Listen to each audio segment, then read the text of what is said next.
দুই কাঁধে আমাদের দুই ফেরেশতা আছে না,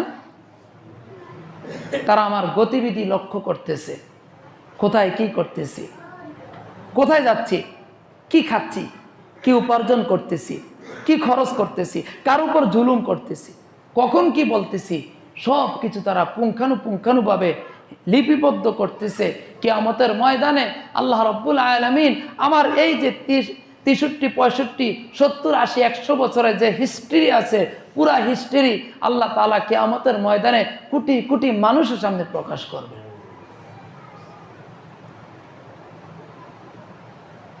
স্বাভাবিক বর্তমান আধুনিক যুগ, কোনো মার্কেটে বা কোনো দোকানে লেখা থাকে সিসি ক্যামেরা আওতায় এই প্রতিষ্ঠানটি।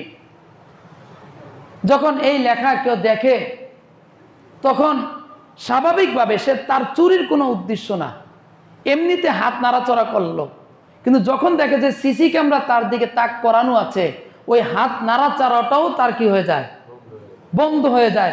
পাশে মালিক যদি আমাকে সন্দেহ করে যে আমি চুরি করতেছি, কারণ সিসি ক্যামেরাতে তো মালিক দেখতেছে,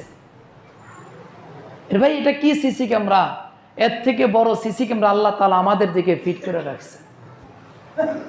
আমি যা করতেছি সব আল্লাহ তাআলা লিপিবদ্ধ করে রাখতেছেন। আল্লাহ তাআলার সাথে আমার মুআমালা যেমন হবে, আমার আচরণটা যেমন হবে, আল্লাহ তাআলাও আমার সাথে তেমনই আচরণ করবেন। যেমন আল্লাহ রাসূল সাল্লাল্লাহু আলাইহি ওয়াসাল্লাম আম্মা জান আয়েশা রাদিয়াল্লাহু তাআলা আনহাকে বললেন, আয়েশা,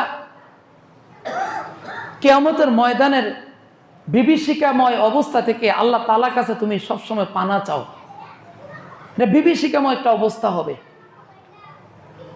কেমন একটা অবস্থা হবে? আল্লাহ তাআলা বান্দাদেরকে জিজ্ঞাসা করবেন, বান্দা নামাজ পড়ছো? তো আমরা তো মানুষ, মিথ্যা বলে অভ্যস্ত।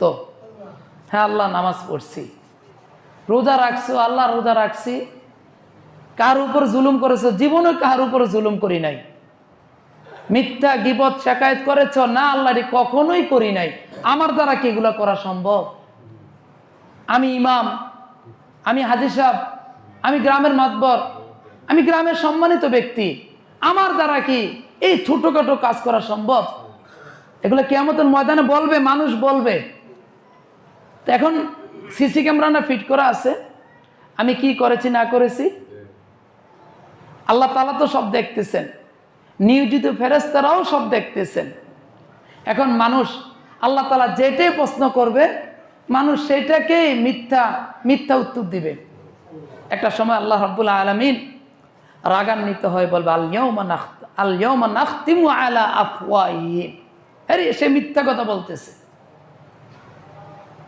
মিথ্যা কথা একটা দুইটা বললে হতো, তার জীবনের 30 থেকে 40, 50, 100 বছরে যতগুলা কাজ সে করে নাই, আজকে সে সব কিছু সে মিথ্যা কথা বলতেছে। একটা মানুষ কত মিথ্যা কথা বলতে পারে? আল ইয়াউমা নাখতিমু আলা আফওয়াহিহিম, আল্লাহ রাব্বুল আলামিন ফেরেশতাদেরকে বলবেন তার মুখের মধ্যে সিল মেরে দে, মুখের মধ্যে তালা মেরে দাও, মুখটা তার সিলাই করে দাও, যাতে এই মুখ দিয়ে সে আর কোনো কথা বলতে না পারে। সাথে সাথে আল্লাহ তাআলার আজ্ঞাবহ ফেরেশতারা ওই মৃত্যুক ব্যক্তির মুখের মধ্যে মুখটা সিলাই করে দিবে। মুখটা তার বন্ধ হয়ে যাবে, জবান বন্ধ হয়ে যাবে। এই জবানে আর সে কোনো কথা বলতে পারবে না।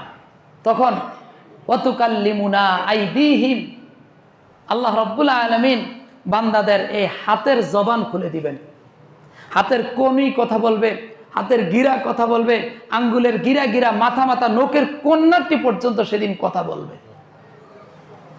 ওয়াতুকাল্লিমুনা আইদিহিম, মানুষের হাতগুলা সেদিন কথা বলবে, আল্লাহ এতক্ষণ যে সে যা বলছে সব মিথ্যা বলেছে, আমি সাক্ষী, এই হাত দ্বারা সে অন্যের উপর জুলুম করেছে, অন্যকে মেরেছে, মিথ্যা সাক্ষ্য দিয়েছে, মিথ্যা সাইন দিয়েছে, যত খারাপ কাজ আছে এই হাত দিয়ে সে করেছে।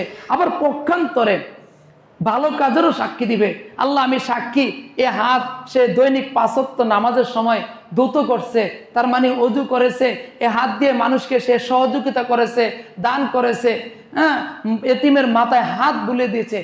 সত্য ভালো কাজের সাক্ষ্য দিবে, খারাপ কাজেরও সাক্ষ্য দিবে। ওয়াশহাদু আরজুলুহুম, এই নিজের পা গুলা, প্রত্যেকের পায়ের জবান আল্লাহ তাআলা খুলে দিবেন, পায়ের জবানগুলো আল্লাহ তাআলা খুলে দিবেন, পা দেশে সাক্ষী দিবে, আল্লাহ আমি এই পা দ্বারা তোমার এই বান্দা অমুকের উপর জুলুম করতে গিয়েছে, খারাপ কাজে গিয়েছে, নাচ গানের কনসার্টে গিয়েছে, খেলার ময়দানে গিয়েছে, নামাজ পড়ে নাই, হ্যাঁ, পাপাচারের মধ্যে লিপ্ত থেকেছে, সেদিন এই পাও সাক্ষী দিবে। আবার পক্ষান্তরে আমার পাওটাকে যদি আমি ভালো কাজে ব্যবহার করি, সেদিন পা আমাকে সাক্ষী দিবে, আল্লাহ আমি নিজে সাক্ষী, তোমার বান্দা এই পাওগুলো আমি পাওকে সে ব্যবহার করে করে 5 ওয়াক্ত নামাজ মসজিদে পড়েছে। ভালো কাজেরও সাক্ষী হবে, খারাপ কাজেরও সাক্ষী হবে। ওয়াতাশহাদু আরজুলুহুম বিমা কানু ইয়াকসিবুন, বান্দা যা করেছে, বান্দার প্রত্যেকটা অঙ্গ প্রত্যঙ্গ সেদিন সাক্ষ্য দিতে থাকবে। কিয়ামতের অবস্থাটা এমন হবে।